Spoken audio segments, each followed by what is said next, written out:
नमस्कार मित्रांनो, स्वागत आहे परत एका नवीन व्हिडिओ मध्ये. काय होतंय, बऱ्याच लोकांचे फोन येत आहेत मला की गाडी कधी येणार आहे, काय काय होतंय. आणि बऱ्याच लोकांना वाटतंय गाडी नाही म्हणलं मी निवांतच असेल. त्याच्यामुळे लय लोकांचे फोन येते. तर नेमकं मी डॉक्युमेंट्स गोळा करण्यात बिझी आहे. आणि डॉक्युमेंट्सनी तर इतका वैताग आणलाय तुम्हाला काय सांगू. आता म्हणजे एक एक डॉक्युमेंट्स आणायला इतक्या वेळा येड हाणायला लागत आहेत की आता काय सांगता येत नाही ना. आता काय झालंय, माझ्याकडे गाडी नाही. दरवेळेस कुठं ना कुठं जायचं म्हणलं की मला कुणाला तरी गोड बोलून न्यावं लागत आहे. त्याच्यामुळे सगळा गोड होतोय. म्हणजे विषय होतो असं होतोय की आम्हाला ते अण्णासाहेब महामंडळाची फाईल करायची, त्यासाठी इतके डॉक्युमेंट्स लागतात. आणि मला काय माहिती इतके डॉक्युमेंट्स लागतात. म्हणजे शाळेचा दाखला, आता माझा दाखला कुठं त्या महाविद्यालयात, त्याला 3 वर्ष झाले मी जाऊन. तर तिथं गेलो तर तिथं पहिल्या दिवशी गेलो तर म्हणले आमचे प्राध्यापकच नाही तिथे, आपलं मुख्याध्यापकच नाही तिथं. 3 दिवस दररोज मी जात होतो 60 किलोमीटर टू व्हीलरवर.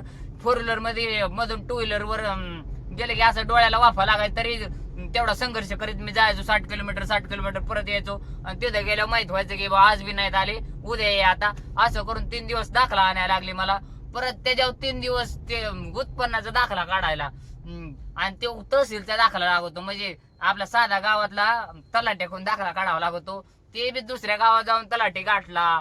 परत तिथून परत त्याच्याकडून उत्पन्नाचा दाखला घ्यायचा.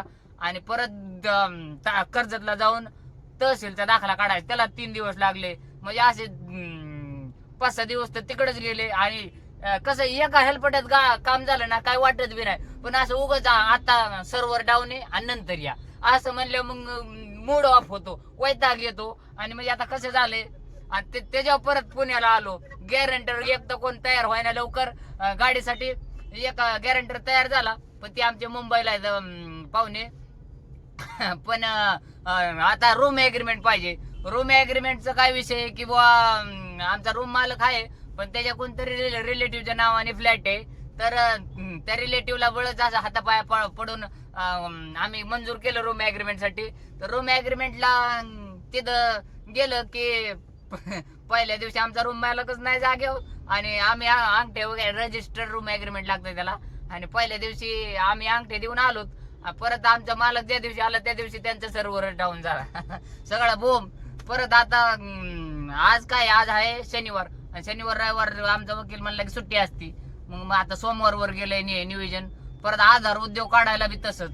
3 दिवस झाले मी आधार उद्योग काढायला ट्राय करतोय. परवा दिवशी मी टाकलेलं काढायला. गव्हर्नमेंटचा प्रत्येक साईडची हीच बोम आहे की कुठं बी गेलं तरी त्यांचा सर्व्हरच डाऊन आहे, नाहीतरी काहीतरी टेक्निकल एररच येतोय. कुठली बी साईड घ्या तुम्ही. मला तर आता कसं सांगा, आता काय म्हणू मी. सरकारी काम आणि 12 महिने थांब हे म्हणतात, हे उगच नाहीत म्हणत. आता त्याची मला पुरेपुरा काय होते जाणीव होती. म्हणजे विषय काय होतोय की कुठले बी डॉक्युमेंट्स काढायला गेले की त्यांचा टेक्निकल एररच आहे, सर्व्हरच डाऊन आहे. आणि म्हणजे आता काय सांगू. आणि कसं आहे, माझ्याकडे गाडी बी नाही. दरवेळेस मी कुणाला तरी गोड बोलून गाडी घेऊन जातोय आणि तिथं गेल्यावर कळतंय आज टेक्निकल एरर आहे, उद्या ये. आता टायमिंग नाही. आता विषय काय झाला, इरिटिकाची नेट बारीक चौकशी केली. 5 वर्षाची फेड 21,000 रुपये हप्ता कमीत कमी डाऊन पेमेंटवर. आणि अण्णासाहेब महामंडळाची काय विषय आहे की बुवा मला 2-3 कमेंट बी असे आल्या, तर 2-3 फोन बी असे आलेत की बुवा 1-1.5 वर्ष झालं गाडी घेऊन आम्हाला रुपया नाही आला. आता कसं होतंय, जर ती स्कीम जर नाही सक्सेस झाली तर अख्खं व्याज मला भरावं लागेल. तर आता वाटतंय डिझायरच घ्यावा. काय कळा नाही काय करावं. दाजी फुगवतोय मला, इरिटिकाच घे. काय करू आता, काय कळा नाही. बोला 2 शब्द, बोला की 2 शब्द. मला मगाशी काय ज्ञान देत होते, बोला. दाजी मला म्हणते अजून बी विचार कर. आणि मला कसं आहे की बाबा मला लय दिवस गाडी नाही चालवायची. म्हणजे खरं म्हणजे मला युट्यूबवरून 2 पेमेंट आले, बऱ्यापैकी चांगलं युट्यूब पैसे देते. त्याच्यामुळे मला वाटतं युट्यूबलाच कंटिन्यू करावा. गाडी चालवणारा असा 10 वर्ष 15 वर्ष चालवणारा गाडी मी कवचित बघू एखादा. का तर सगळे गाडी चालवायला कट्टळ देत. आणि 5 वर्ष गाडी फेडायला जाणार 21,000 रुपये हप्ता. तर अवघड वाटतंय मला. म्हणजे कसं आहे की गाडी फेडायच्या नादात मी दुसऱ्या गोष्टीला युट्यूबला टाइम देऊ शकणार नाही. त्याच्यामुळे वाटतंय डिझायरला 15,000च हप्ता येतोय. आणि डिझायर काय मी चालू मध्ये पण म्हणजे क्लोज करू शकतो विषय. आणि डिझायरचं कसं आहे की एकदा वापरलेले आहे, त्याच्यामुळे डिझायरचं काय वाटत नाही मला. म्हणजे असं 15,000 तर काय माझे कुठे बी असेच खर्च होते. तर इरिटिकाचा जरा मोठा धडा होतोय. आणि 5 वर्ष 21,000 रुपये हप्ता आहे. बरं नको वाटतंय. आधीची गाडी कशी माझी टेस्ट होती, त्याच्यामुळे कसं आहे हप्त्याचं बजेट मला माहित नाही अजून कसं असतं. आणि मला कसं आहे युट्यूबलाच कंटिन्यू करायचं आहे. दुसरं बी अजून वेगवेगळं माझ्या डोक्यात आहे बरं युट्यूबला काय काय करू शकतो मी. त्याच्यामुळं कसं आहे कमेंटमध्ये सांगा बुवा काय करावं बुवा. आता तर फायनलच करायची पण माझं म्हणणं आहे डिझायरच करावं फायनल. दाजीमध्ये इर्टिगा की लय धंदा होतोय आणि मी 2-4 इर्टिगावाल्यांना विचारलंय की बुवा कसं काय धंदा आहे तर ते बी असे कॉन्फिडन्सने सांगत नाहीत लय धंदा आहे मोकार. कसं आहे आपापल्या कॉन्टॅक्टवर चालत आहेत गाड्या आणि इर्टिगा तसं कॉन्टॅक्ट आहे बरं का थोडंफार पण असं कंटिन्यूस तेवढा धंदा होईनच का नाही का. तर इर्टिगा घ्यायची म्हणले तर 1 लाख प्लसच धंदा पाहिजे तेव्हा ती इर्टिगा गाडी परवडते. 37,000 इन्शुरन्स आहे फक्त इर्टिगाचा. रोड टॅक्स बी एवढंच वाटतं आपल्या गाडीला किती होतं 12. तिला बी 12,000 आहे. म्हणजे कसं आहे की बुवा ते मोठाच दडा आहे. तिला कसं आहे इर्टिगा घेतली तर मला सुट्टी हाणायला जमणार नाही. इकडे जाते फिरायला आणि मी म्हणे माझा हप्ता आलाय असं नको व्हायला. चालू आहे दाजी बरोबर गावाकडं चेक राहिलेत आमचे. चेक घेऊन यायचे 6 चेक लागत आहेत आणि गावाकडे जाता जाता सबस्क्रायबर मित्राचा फोन आलाय. ते काय म्हणलं तुम्ही ऐका. हॅलो कुठे जेवण साहेब? हॅलो हा कुठे म्हणलं? काय गावाला चाललोय बोला की. निघाले काय म्हणले? परत रिटर्न चालला म्हणलं. नाही परत संध्याकाळी येणार आहे. गाडी भेटली का नाही अजून? आहे ना ते डॉक्युमेंट गोळा करतोय. बरं स्विफ्टच का इर्टिगा? स्विफ्टच. हा स्विफ्टच घ्या. इर्टिगाच्या नादी लागू नका. बाकीच्यांचा बाजार उठलेला इर्टिगाचा. का हो लोक तर म्हणतात लय परवडत आहे. नाही लोकांचं काय बी ऐकू नका. आता रोज मुंबईत असणारा माणूस आहे. मला खोटं नाही सांगणार मी. इथले मुंबईवाले आहेत ना आता म्हणजे इर्टिगा कोणती सिडान गाड्या घ्याव्या कारण सिडान गाड्याचेच बुकिंग मिळतंय. एक्सेल अजिबात वाजत नाही. इर्टिगा मध्ये डिझायरची भाडी मारावं लागते तो. हा डिझायर वॅगनरची भाडी मारते. इंटरसिटी 1600 रुपयाची मारते ती त्याचा आपल्या इर्टिगाने. नाही कसं बुकिंग. मला बी 2-4 गाडी म्हणलं होतं राव. त्याच्यामुळे शिफ्टचा निर्णय घेतला. मी मध्ये मन बनवलं होतं इर्टिगा घ्यावा पण गडी म्हणलं आम्हीच डिझायरची भाडी मारतोय. मग म्हणलं काय नाही उपयोग. एक्सेल वाजतच नाही अहो. आणि काय झालंय मुंबईच्या ओलाला ना लोकलचं बंद होत होतं ते ऑप्शन. आपलं उबर गोकच आहे बंद होत होतं तुमचं ओला आणि इथं मुंबईमध्ये ओला चालवते जास्त लोक रेट चांगला मिळतो म्हणून. पण आता ओला केलंय ते उबर गो सारखं ऑप्शन बंद होतच नाही ते लोकांचा ऑप्शन चालू राहतोय. त्याच्यामुळे काय झालंय त्या इर्टिगाला पण पडतंय लोकलचं भाडं 150-200 रुपयाचं. ते नाही उचललं ओलाचं त्याचं स्टेशन रेट खराब होतोय आणि बुकिंग देत नाही मग. ओलाने बदलले म्हणजे आता ह्या महिन्यात तसं केलंय वाटतं. सगळं बदललंय.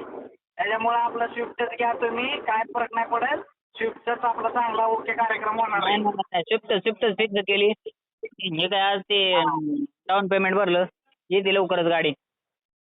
आणि काल पण मी 2-3 लोकांना इर्टिगावाल्या विचारलं की बाबा कसं काय धंदा तर कुणीच असं कॉन्फिडन्सनी सांगितलं नाही की बाबा बिनधास्त गाडी काही अडचण नाही.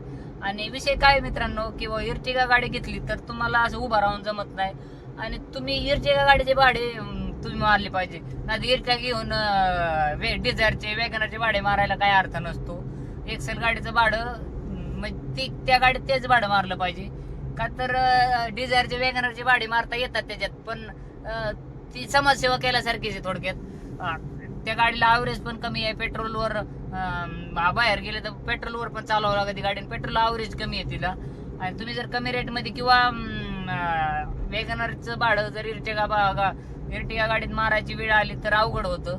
असं मला बऱ्याच लोकांनी सांगितलं की बाबा मुंबईला जाताना एक्सेलचं भाडं भेटतं आणि येताना वॅगनरचं भाडं घेऊन यावं लागतं. म्हणजे जाताना 3,500-4 हजाराचं भाडं घेऊन जातो माणूस आणि येताना 1500 रुपयाचं घेऊन येतो मुंबईहून. त्याच्यामुळं जर प्रायव्हेट कॉन्टॅक्ट असेल तरच इर्टिगा गाडीच्या नादी लागा असं मला बऱ्याच लोकांनी सांगितलं. आणि मला पण वाटलं की नको रिस्क घ्यायला. 5 वर्ष फेडायची गाडी आणि म्हणजे असं कॉन्फिडन्सली कोणीच नाही सांगितलं की बाबा घ्या गाडी काय अडचण नाही. 1-2 लोक म्हणले बी घ्या पण कसं आहे की बाबा 5 वर्ष फेडायची आणि 21,000 ही, आणि त्यातून 2-3 लोक मला असे म्हणले की आमचा अजून 1 रुपया नाही आला.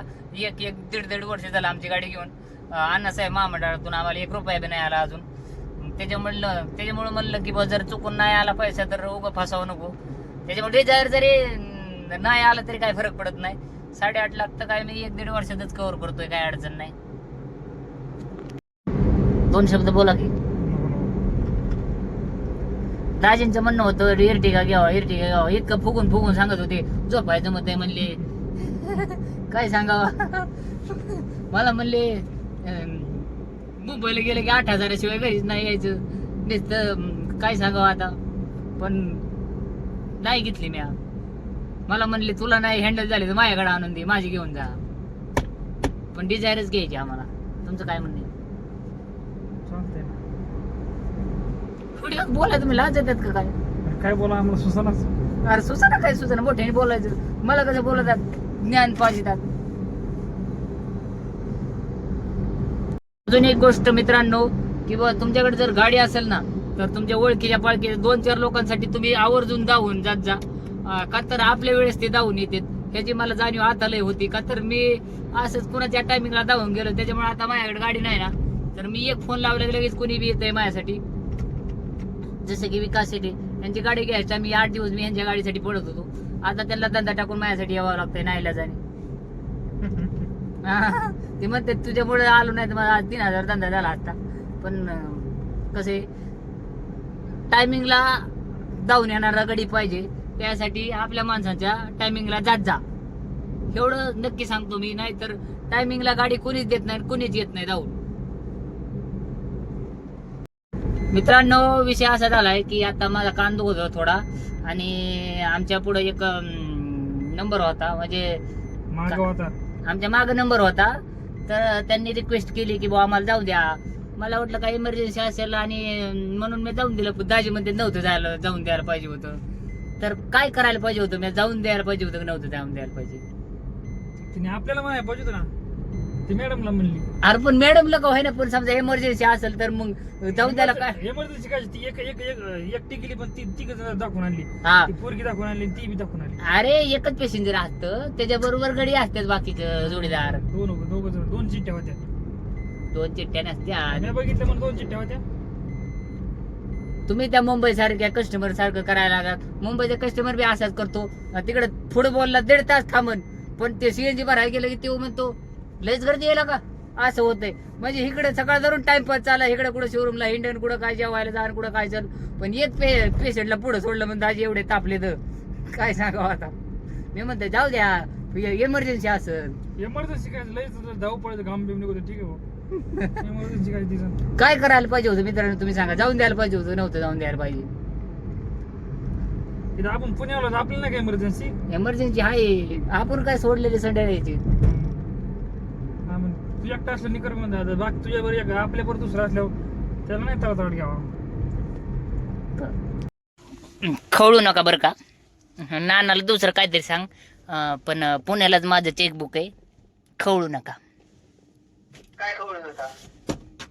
माझं चेकबुक साठी गावाकडे आलो आणि चेकबुकच पुण्याला आहे म्हणलो. आता किती हुशार गडी म्हणावं लागेल.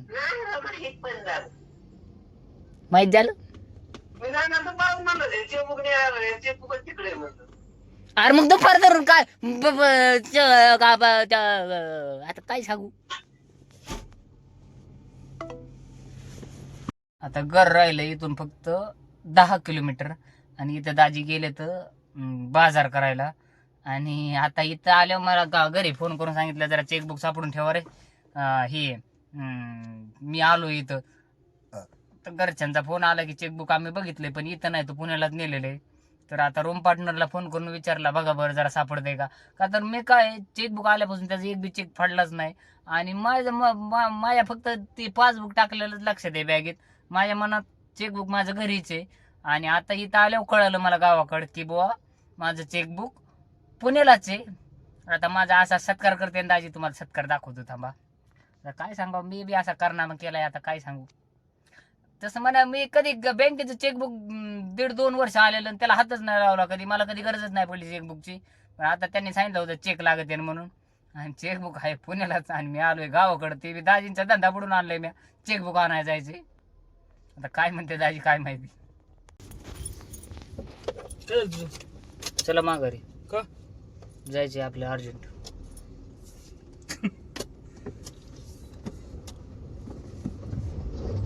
चला माघारी काय झालं काय झालं चेकचं खवळू नका मग सांगतो सांग की खवळू नका पुण्याला राहिलं का हा पुण्यालाच मी तर म्हणलं चेकबुक मला पुण्याला दिसल्यासारखं वाटतंय अहो कधी मी चेकबुक हातच नाही लावला आणि अचानक जाऊ द्या काय झालं काढलंच नाही का कधी काढलंच नव्हतं आणि ती बॅगेत कवर टाकलं माझ्याच लक्षात नाही चेकबुक मला कधी लागलंच नाही आणि आता घरी फोन केला घरी म्हणले घरचे नाहीत आता पुण्याला रूम पार्टनरला फोन करून विचारलं आहे का रूम पार्टनर म्हणलं आहे मी त्या दिवशी तुझ्या चेकबुक बघितलं होतं अरे नाही का मलाच कमी आठवण आहे बो ती गाडी त्यांनी चेकबुक तुझ्या गाडीत होतं अरे कवा होतं बो काय त्याच्या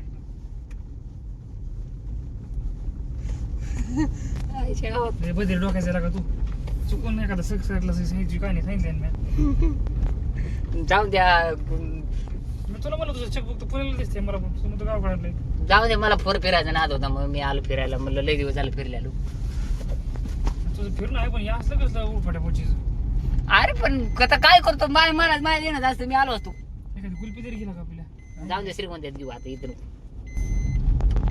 खायला का मुता फिरायला सगळं चालू दिलं फिरायला जाऊ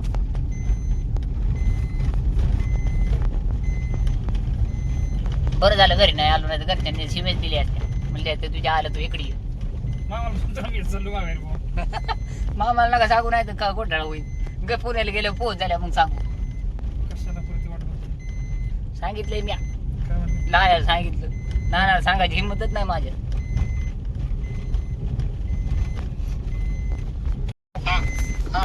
काय काम होतीत का काय चाललो माघारी माघारी चाललो हो हाय हाय काय पण मी तरी ह्याला म्हणलो अरे तुझं चेकबुक तर पुण्यालाच दिसते पण म्हणतो नाही ना गावाकडचं आताच त्याला 2-4 शिवाय दिल्या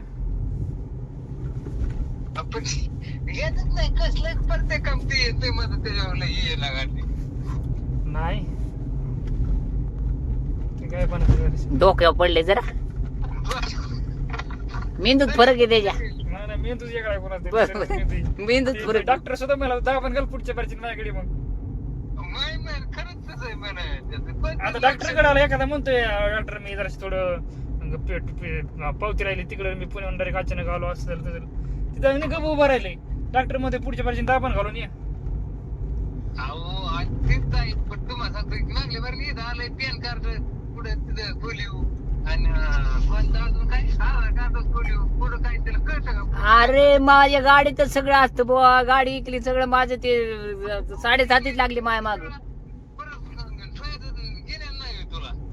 पेपर सगळं जपून ठेवावं लागते अरे कोणत्या वस्तू कोणत्या कागदाला किती महत्व आहे अरे पण चेकबुक मला कधी लागलंच नव्हतं मी कधी टाकलं माहित नाही ना काय त्याला अजून आता कसं येत आहे कळा नाही तर अजून कसं सांगावं त्याला कसं सांगणारा जेवढा म्हणायचं काय आता मग काय चांगला पळून दिलं ना मग कधी ते सांगावं लागतं बरं लहान एक काय आता म्हणा काय कळायला पाहिजे अरे पण मला कधी चेकबुकची गरजच नाही पडली मग तर गरज लागेल पण मग असं कुठे फेकून द्यायचं का अरे कुठं बी कुठं मी पुण्यातच ठुलंय पण ती कसं आहे लय दिवस झालं ठुल्याला कवा काढला असेल तवा ठुला असेल त्याच्यावर मी बघितलंच नाही चेकबुक कुठे पुढे ठुलंय आहे पुण्यातच आहे आता रूम पार्टनर मला हाय आहे अरे पण ते पुढच्या कागदाला माहितच नाही झालं पाहिजे आपल्याकडे इथं कागद येत काय आहे, कुठं काय उचकितंय कोण फोटो काढून घेतंय काय होतंय अरे नाही लका लपून ठुल्याला ती मस्त अरे होत असतं हा तसंच होईल काहीतरी पोटीला जे असं हे करतं ना हा ते ऑटोमॅटिक त्याचा कार्यक्रम लागतो शब्द लक्षात ठेवा तुमचे कोण बाजत आहे लवकर मी बाजूच शकत नाही एखादी युट्यूब वर काहीतरी कंप्लेंट केली ना हा कळून कसं बाजवते कॉलून वरून अरे नाही रे भाऊ मी इतकं काळजी घेतोय अजून तू कुठंच कार्य तरी थांबायला गोरपडीत रेंज नाही हा रिअल नाही आता ही क्लिप माझी युट्यूबला टाकू नको, माझी तर लई इज्जत गेली. होय नाही चेकबुक का नेलेलं आहे? अहो बँकेतून काढलो तवाच दिला, बँकेत दिलं तर तवाच नेला. असं त्याच्या कशाला मी हातात, मला कधी गरज नाही लागली चेकबुकची. हा पुण्याला नेलं मागं? हा अरे पण तुला लक्षात राहावं दादा, पुण्याला चेकबुकची मग काय गरज नाही. अहो पण मी जे रूमवर जर गेलो असतो ना तर चेक केला असतं नक्की. आमचं अचानकच ठरलं गावाकडे यायचं, आणि ते बी गावाकडे यायचं नियोजनच नव्हतं माझं. काष्टीला यायचं नियोजन होतं आणि तिथून माघारी येणार होतो. मला वाटलं दाजी येतात म्हणले चला गावाकडं चेक आणायचे. मला येते म्हणजे तुम्हाला गाडी झाली तुम्ही 2-4 दिवस म्हणून मी आलोय. 2-4 दिवस आता काय चालवावं लागेल, काय ऑप्शन नाही.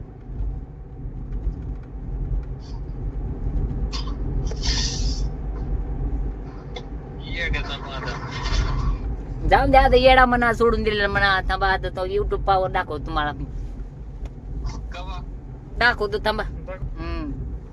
मला हसायचं कस्टमर समोर मला हसायचं, होय होय करायचं.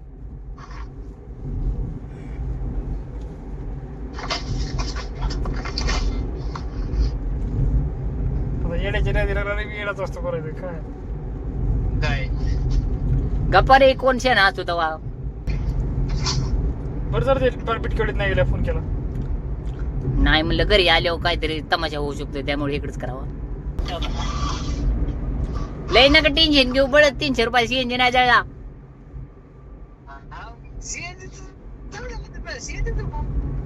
आणि मग काय टेन्शन घेता. आम्ही नागपूरहून पेट्रोलवर आलो, इथं काय 200 किलोमीटर सुद्धा नाही, आम्ही 800 किलोमीटर आलो. त्याचा विषय नाही, ती सर बोल किती ही आम्हाला अरे पण तुम्ही असं म्हणता जस का मी जाणून बुजूनच विसरलो. काय जाणून बुजून काय विसरलो. असं लय विचार केला ना, असं अशा काही गोष्टी होत्या. मग काय मी लय विचार करीतच नाही रे, तुम्ही विचार करतात. पैसेच होते दादा. अरे नाही लगा, मला ती गाडी चुकीची लागली होती. काय चुकीची लागलं का? अरे मग त्याच्यात इंजिन काम निघणार होत. काय काय निघणार होतं का? गाडी घेतलं किती वर्ष झालं? किती वर्ष झालं? इंजिन काम काय निघत आहे? अरे तुम्हाला माहितच नव्हतं. आम्ही गाड्या जुन्याच वापरल्या आता पतोर. तुम्ही नव्या गाड्या घेतल्या, मला लागलं शिकवा. म्हणजे मी पहिली गाडी 1 नंबर गाडी घेतली, डिझेल गाडी 2707. ती गाडी मी किती वर्ष वापरली? अहो ती नवीच घेतली होती तुम्ही. नवी नाही, ती 4 वर्ष गाडी वापरली मी बावळा. त्याच्या घर बांधले. तुम्ही 4 वर्ष वापरली, तुम्ही घेतली 1 वर्ष वापरलेली. हा 1 वर्षावाली 2014 ची गाडी होती ती. आणि तुम्ही घेतली 2016 मध्ये. 16 नाही 18 घेतली ती. 18 ला पार ही दुसरी घेतली होती. आम्ही 1.5 वर्षातच मी घर बांधले. 1.5 वर्षात घर बांधलं, पण ती 2 वर्ष सांभाळले कोरोना मध्ये. अरे तेव्हा तुम्हाला ओला उबेरने फुकट पैसे वाटलं, त्याच काय. ऐका ना, तुम्ही गाडी पुस्तक पैसे कमवा, गाडी पुस्तक तेवढीच किमतीची गाडी, तुम्ही मोकळं हयातच नाही राव. नाही लगा रात, मी पुढच्या वर्षी इनोवा क्रिस्टा घेतो. थांबा तुम्हाला आधी दाखवावं लागेल. हा पण ती पहिली लागली 2027 पत्तर मोठी गाडी घेतली. 2027 अजून लई लांब आहे, तुम्ही थांबा थोडं. आमच्या दारात गाडी येईल. जे नाही झोपायचंच नाही 7-8 महिने आता. ते बी म्हणायचे असे थोडे दिवसात करून व्हायचे. मला नाही बरं नाही कळत भाऊ. अहो नाही राव, तुम्ही मला कच्च्यातच घेतात. थांबा थोडं. पाय जमिनीवर पाठवायला पाहिजे. जमिनीवर त्याला का माझं पाय, तुम्ही उगाच मला हवेत उडवतात.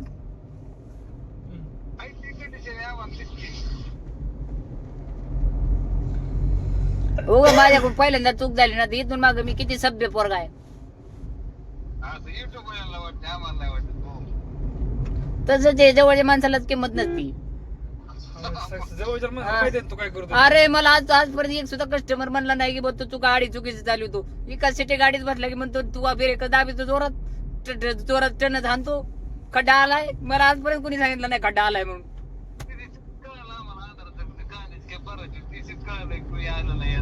कवा बो कुणी आलं नाही म्हणजे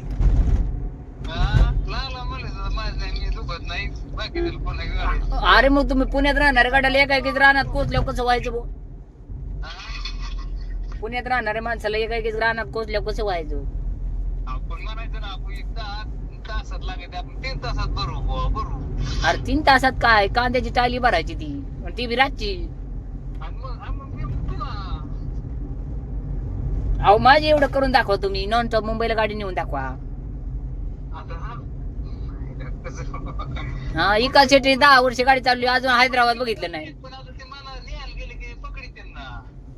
आमची धमक लागते जायची. मी माझं कसं डॉक्युमेंट नव्हते तरी मी गेलतो, माघारी आल्याकडे नव्हतं जायला पाहिजे.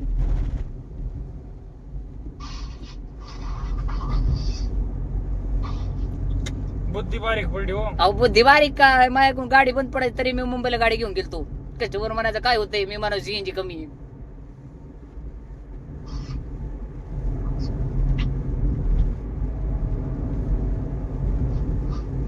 बुद्धी फास्ट आहे. तुमचं 21 वय होतं तेव्हा तुम्ही काय करायचं मला एवढं सांगा. गावाकडच होतो. आणि मग गावाकडचे मी पुण्यात आहे, तुमच्यापेक्षा जे 2 स्टेपनी जास्त आहे. तुला मी आणलं याची माझी पायातून पाणी पी. आता तुम्ही आणलंय पण आता तुमच्यापेक्षा किती स्टेपनी पुढे आहे मी, बघा विचार करा. तुला कोणीच बोलावलं नसतं पुण्यात चल म्हणून म्हणलं सुद्धा नसतं. वा वा वा वा.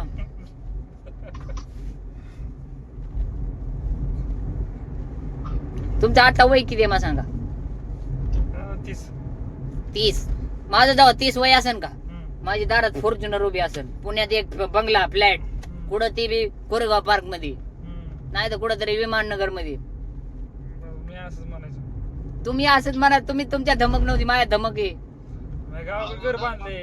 हा तुम्ही त्या वयात होता तेव्हा म्हणली सायकल नव्हती, त्याचा विचार करायचा असतो काय. हा 21 वयात मला वाटते, 21 वयात मी तर शाळा शिकत होतो. अरे शाळा शिकत असला तरी भरती करीत होतो भरती. भरती तुम्हाला होतं, मला माहित होतं मी किती हुशार आहे, त्याच्यामुळे मी शाळेत डोकंच नाही लावलं. मी डायरेक्ट टेरिंग मध्ये डोकं घातलं. तसं आमच्या बापांना ना आम्हाला लवकर डोकं काढून तिकडे. बरोबर आहे. आमचं त्याच्यामुळे हे केलं. अहो थांबा हो, युट्यूब देवता तुम्हाला कळण, युट्यूब देवताची ताकदच माहित नाही.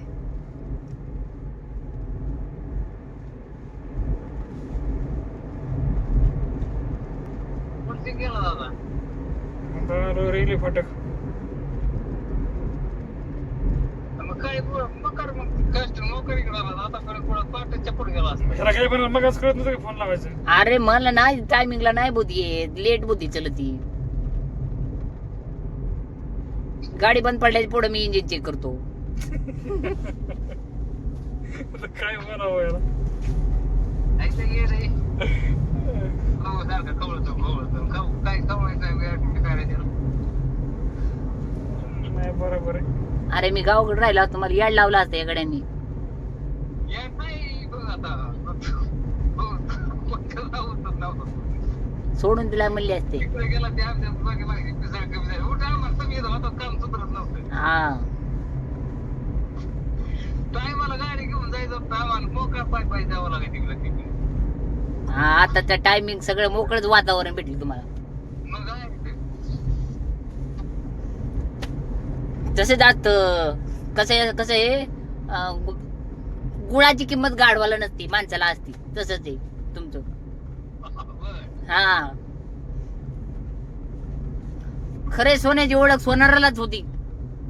भंगाराच्या दुकानात गेलो तेव्हा म्हणते भंगार आहे, तसंच असतो. जाऊ दे, तुम्ही तरी काय केलं असतं, झोपूनच राहिला असतात. कोणी तुम्ही कामात चालत नाही. हा काय कामात चालत मला माहितच नाही. कुठं तूच मला मी सोडणार, मी चालू करणार. अहो मी एसटी येणार होतो, तुम्हीच म्हणले चला जाऊ, काय अडचण तुला बरं बोलू नको. मी आता रेटिंग आता तिथं मला 2-3 दिवस गाडी चालली, 8 दिवस. 8 दिवस नव्हतो ना म्हणलो. ह्यांनी लई इज्जत घातली, पण मी एवढा बी येणार नाही. विषय काय झाला मी पहिल्यापासून सांगतो तुम्हाला की बुवा HDFC अकाउंट मी 2 वर्षापूर्वी उघडलं होतं, जेव्हा झोमॅटो मारित होतो तेव्हा. आणि तेव्हा ती पासबुक आलं तेव्हाच मला वाटतंय की पुण्यात आणून ठेवलं होतं मी. आणि विषय काय झाला, आज सकाळ आमचं शोरूमला जायचं नियोजन ठरलं होतं दाजीचं माझं, की बघ शोरूमवाल्याच फोन आला की डाऊन पेमेंट करून या, आणि फायनल बी गाडी करायची होती आजच. त्यामुळं आमचं फक्त शोरूमलाच जायचं नियोजन होतं. आणि शोरूमला ती गाडी फायनल केली, डाऊन पेमेंट केलं. आणि दाजीला म्हणलं 11-11:30 वाजले होते. दाजी म्हणलं काय करता, दाजी म्हणले काय नाही, उरुत तर जागेवर थांबायचे, काय अडचण नाही. म्हणलं चला येऊ गावाकडून पासबुक देऊन. मला वाटलं गाडी हाय लगेच रेडीमेड, परत एसटीने 3 जाऊन यायचं लय टेन्शन आहे. म्हणलं येऊ 2-4 तासात जाऊन. आणि त्याच्यामुळं मी घरी बिना चेक करता इकडे आलो. नाही तर जर मी दाजी कामावर गेले असते ना, मी घरी गेलो असतो आधी चेक केले असते हाय का नाही तिथं पुण्यामध्ये आणि मग आलो असतो गावाकडं. पण कसं झालं आम्ही शोरूम वरून डायरेक्ट गावाकडे आलो त्याच्यामुळे हा गोळ झाला. आणि हे गडी मला म्हणते तुझं काय लक्षच नाही काहीच नाही. तसं म्हणायला लक्ष बी नाही बरं का माझं. पण विषय काय आहे तसं नाही झालं का मग कसं झालं खरं बोलायचं. मग खरं काय मी घरून निघता की तुला काय म्हणलो होतो काय म्हणलं होतात तुम्हाला मला तिकडून तिकडे जायचंय हा. म्हणलं चालतंय मग अरे तिकडून तिकडे जायचंय पण मी